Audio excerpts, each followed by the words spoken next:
کسی که در کنار من ایستاده اکبر آقای حدود هست. حدود یکی از روستاهای اطراف آبادان هست. در کنار ما علی مشهدی با کله کچلبر کلا رو و ببین نور صحنه بیشتر شد.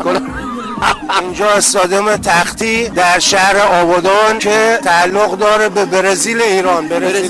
ایران جزئی از ما بود، جدا شد. آره آقای ریوندی عزیز، اون تیکه‌ای که طی اون رخداد بهت گفتم جدا شد، تیکه خوب و باحالتری بود که رفت فوتبالو به همه جهان نشون داد. الان ما منتظر بازگشت اون تیکه به این آبادان، یعنی منتظریم که یه روز برزیل برگرده به همون اوج اولی. فوتبال از اینجا متولد شده، همه هم میدونن. بله. فوتبال مال خوزستان.